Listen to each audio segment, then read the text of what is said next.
भारत हमारा जो सेकुलर है वो नहीं होना चाहिए, हिंदू राष्ट्र होना चाहिए। ये मेरे सभी प्रधानमंत्री और जितना हमारा मुख्यमंत्री हैं उन सब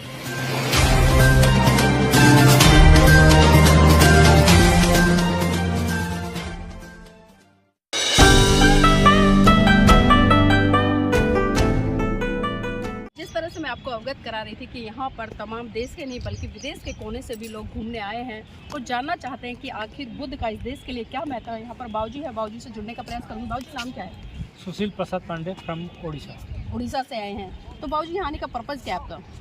ये सब जो हमारा ऐतिहासिक है शांति स्तूप जो सारनाथ में बुद्ध गौतम बुद्ध का, वो सब उनका देखते हैं। और हम आज ये काशी विश्वनाथ उनका दर्शन किए, अभी इधर आए हैं घूम के। तो आज भारत में जो बुद्ध के सिद्धांत है उनकी कितनी ज़रूरत है? वो सही मायने में 100% का जरूरत है। जीवे दया अहिंसा होना चाहिए। देखिए वृंदावन में कहीं पर बात मदिरा नहीं होता है, इसीलिए वो तो पहले से जीवे दया। नहीं, वृंदावन भी अगर हम बात करें वो भी बुद्ध के कारण जाना जाता है क्योंकि वहाँ पर एक विशाल राजकीय संग्रहालय वो भी जाना जाता है, लेकिन वहाँ कोई मद मांस मदिरा आमिष कुछ नहीं चलता और अच्छा लगता है। क्लाइमेट जितना भी हम सात्विक तत्व में जाए, जीवन हमारा अच्छा बीतेगा। अच्छा बाबूजी, एक बात और जानना चाहूँ क्योंकि अक्सर हम देखते हैं जब हमारे देश के माननीय प्रधानमंत्री जी विदेशों में जाते हैं तो बड़े गर्व से कहते हैं कि मैं बुद्ध की धरती भारत से आया हूँ। वो तो गर्व का बात है, वो गर्व का बात है। लेकिन जब भारत में बुद्ध की विचारधारा को फैलाने की बात आती है तो यहाँ पर आनाकानी क्यों, यहाँ पर कटौती क्यों?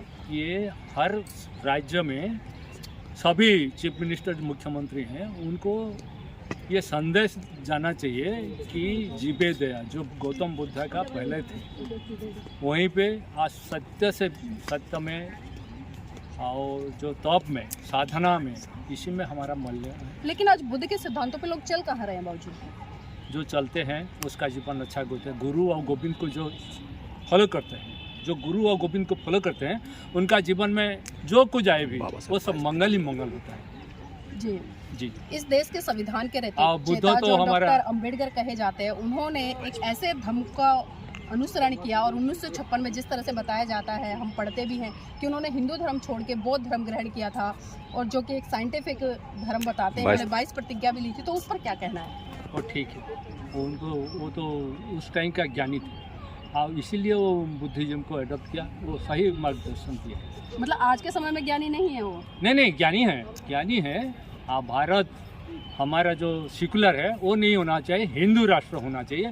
ये मेरे सभी प्रधानमंत्री और जितना हमारा मुख्यमंत्री हैं उन सबको। बौद्ध लोग कहाँ जाएंगे, सिख कहाँ जाएंगे, जैन कहाँ जाएंगे? सब रहेंगे, उसी में सब आता है। सनातन में सब आते हैं। नहीं, हिंदू राष्ट्र की बात करें, हिंदू में तो तमाम जातियां और जातियों के आधार पर आज हम देखते हैं हिंदू का मेन लेकिन बौद्ध धर्म ऐसा है जहाँ पर जातियां खत्म हो जाती है, ऊंच नीच खत्म हो जाती है, अमीरी गरीबी खत्म हो जाती है। ऊंच नीच ठीक है, तो वो सब चलेगा, लेकिन किसी को जीव पर हिंसा आचरण करना नहीं चाहिए। ये हमारा हिंदुओं का, सनातनी का, सबका चिंता है। लेकिन आज जिस तरह से हम देख रहे हैं, अभी जो भी कोई भी व्यक्ति स्टेटमेंट देता है भारत देश के हित में या वैज्ञानिक आधार पर, तो हमारे तमाम हिंदू साधु संत निकल कर आते हैं। वो मतलब 100 करोड़ रुपए इनाम रख देते हैं कि मैं गर्दन काट दूंगा। ना, कटना छटना का कोई बात नहीं। हम किसी को तो जीवन दे नहीं सकते। हो गया। उनके जो ग्रंथ है, चाहे वेद हो या तमाम ग्रंथ हो, उनमें तो बहुत सारी चीजें ऐसी लिखी गई है जहाँ पर पशु बलि दी जाती थी और आज भी हम देखते हैं वर्तमान में कि लोग पशु बलि दी जाती है। पशु बलि के खिलाफ है। देखिए, राम नहीं है, किसी जीव का जो परमात्मा सृष्टि करता है वो सबको दाना पानी देता है। और एटमॉस्फेयर का भी सामने कुछ नहीं, हम निमित्त मात्र आते हैं, निमित्त मात्र जाएंगे। सबका कल्याण सोचना चाहिए, सबको जितना है सहयोग करना चाहिए। अच्छा बाबूजी, हम एक प्रकरण पढ़ते हैं रामायण में, जब श्री राम जी वनवास में थे तो उन्होंने हिरण पर तीर चलाया था, तो वो किस लिए चलाया था? उस टाइम का राजा राजोड़ा थे, वो तीर इसीलिए चलाया कि वो पकड़ नहीं पाए। सीता मैया ने उनको बोला कि पकड़ कर मुझे ले आ, जब मैं पास रखूंगा। मानने के नहीं बोले थे। छल कट कपट का नाश करने के लिए प्रभु जी अवतार लिए थे, छल कुट कपट का। अब तो छल में तो असुर तो छल में आए थे ना। तो प्रभु थे, वो भगवान थे, तो वो तो वैसे ही पकड़ सकते थे उनको अपनी दिव्य शक्तियों के कारण, जो आप लोग बताते हैं। सब जानते थे, लेकिन मानव लीला जैसे करते हैं, इसीलिए वो उनको जब धरे में नहीं है, सीता मैया को ला के धर के जीवित नहीं दे सके, तो वो तो गए गुस्सा में उसको तीर चलाना पड़ा, वो बहुत सा तीर चला के उसको मार दिया। मतलब वहाँ वो श्री जान राम गए भगवान कि से गलती होती भगवान ये से। मृग नहीं है, ये नेचुरल कोई जीव नहीं है, ये आर्टिफिशियल कोई दुरात्मा प्राणी है, इसलिए उसने वध कर दिया। तो जीवित दिए थे, हिरण के रूप में दिखाई दिए थे, वो राक्षस या कोई जो आप बात कर रहे हो वो थोड़ी दिखाई वो तो दिए। बात- लक्ष्मण मुझे रक्षा करो बोले ना, तो हरिण ने जब चीन लगा वो तो फिर छल करने के लिए, इसलिए जो सुरक्षा के थे सीता मैया के प्रोटेक्शन के लिए लक्ष्मण महाराज ने थे ना। अच्छा, जो श्री राम जी रहे, उन्होंने बाली जी का वध किया, वो भी छल कपट से किया, उस पे क्या कहेंगे आप? वो देखिए, तो पहले से प्रभु ने संकल्प कर लिया कि हम तुम्हारे राज्य पूरे हो शिवदूत का उनको पद दिला देंगे। नहीं, लेकिन देखिए कोई राजा होता है तो वो निष्पक्ष होता है, वो जांच पड़ताल करता है। अगर कोई भी उसके सामने एक बात निकल कर आई है, कोई व्यक्ति कह दे कि उसने मर्डर किया है या वो मेरा दुश्मन है, तो एक राजा होने के नाते उनका दायित्व बनता है कि दूसरे पक्ष को भी सुने, तभी किसी निर्णय पर पहुंचे। लेकिन श्री राम जी ने तो सिर्फ एक सुग्रीव जी का तो धर्म पत्नी थे ना, वो बाली ने हरण कर लिया था। तो ऐसे तो श्री राम जी ने भी सीता मैया को जंगल में छोड़ दिया था, जब उन्हें पता चला था, जब वो राम के यहाँ से आई थी, तो उन्होंने उन पे चरित्रहीनता का वो लगाते हुए उन्हें छोड़ दिया था। लक्ष्मण महाराज उनका ये थे, प्रोटेक्शन में थे, लेकिन जब बोले नहीं, जब रावण जी उनको लेकर चले गए थे, उन्होंने श्रीलंका में उनको रखा जिस तरह से बताते हैं, और जब वहाँ से सीता मैया जी वापस आ गई तो राम ने उनकी अग्नि परीक्षा ली, और अग्नि परीक्षा में भी जब वो सफल भी हो गई, उसके बावजूद भी उन्होंने उनको त्याग दिया। तो क्या त्यागना का ये कह प्रजा लोग नहीं, प्रजा मंगल के लिए प्रभु ने फिर त्यागना पड़ा उनको। नहीं, तो जो उनका पति धर्म पहले से कहाँ गया? पति धर्म कहाँ गया? पति धर्म तो ठीक है, विधि का विधान जो होता है, देखिए उनके अग्नि के जब दिए वो परीक्षा दिए, अग्नि के वहाँ चल दिया, सुरक्षा नहीं मिले, तो अयोध्यावासी ने नहीं देखे, तो उन्होंने कमेंट किए, जो दुरात्मा लोग थे सब ये जो धोबा लेकिन वहाँ पर श्री भगवान का विवेक कहाँ गया था? क्योंकि श्री राम भगवान जी के रूप में थे, वो तो विश्वविख्यात थे, सब कुछ जानते थे, दिव्य शक्तियाँ थी, तब भी वो इतना आकलन नहीं कर पाए कि जो लोग मेरी पत्नी पर दोषारोपण जन कर रहे कल्याण हैं। के लिए प्रभु ने जन कल्याण के जन हित के लिए इसलिए परीक्षा ज़्यादा महत्वपूर्ण थी, या जो आम जनता थी उन्होंने उनके प्रति जो कमेंट किया और जिसके कमेंट पे उन्होंने छोड़ दिया?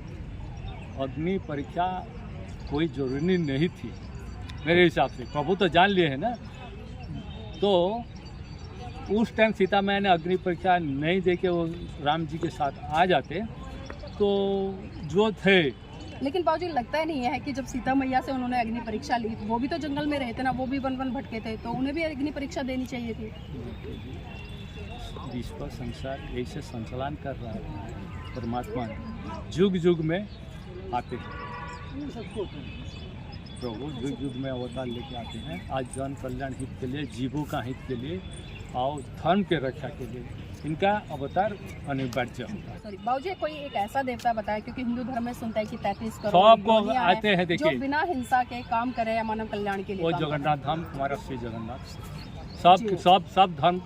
सब धर्म वहाँ समन्वित है, किसी का कोई से हिंसा भाव नहीं है। चलिए ठीक है, तो देखिए ये Thank थे you. हमारे साथ में बाबूजी, हमने इनसे जानने का प्रयास किया और कई चीज़ों को लेकर हमने चर्चा भी की। उन्होंने एक तरफ स्वीकारा कि भी जो बुद्ध का धर्म है, जो उनके सिद्धांत है, आज बहुत बड़े स्तर पर उनकी ज़रूरत है, लेकिन कहीं ना कहीं चाहे मैं उसको राजनीति कहूँ या एक विचारधारा से परिपूर्ण कहूँ या प्री माइंडेड कहूँ, उन्होंने ये कहा कि भारत को हिंदू राष्ट्र घोषित होना चाहिए, और भारत हिंदू राष्ट्र घोषित होगा तो सबका विकास होगा। फिर श्री राम जी को लेकर भी चर्चा हुई, उस पर भी आप तमाम दर्शकों ने सुना कि उनकी क्या प्रतिक्रिया रही।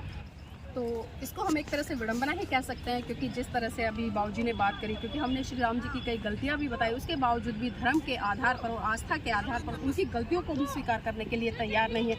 लेकिन एक महाकाणिक तथागत बुद्ध, जिनको विश्व गुरु का दर्जा मिला, जिन्हें लाइट ऑफ एशिया भी कहा गया, उनके सिद्धांत इतने सार्थक हैं, और आज के समय में भी जिस तरह से कोई भी व्यक्ति उनके सिद्धांतों को मनुसात करता है तो उसका कल्याण होगा, लेकिन उनके सिद्धांतों को या भगवान बुद्ध की विचारधारा को लोग आज भी कहीं ना कहीं आस्था से जुड़कर या धर्म से जुड़कर उनको मानना नहीं चाहते हैं। सिर्फ पर्टिकुलर आस्था या धर्म या जो उनके आदर्श बन चुके हैं, चाहे वो काल्पनिक है, कुछ भी है, उनको आज भी स्थापित करने पर तुले हुए हैं।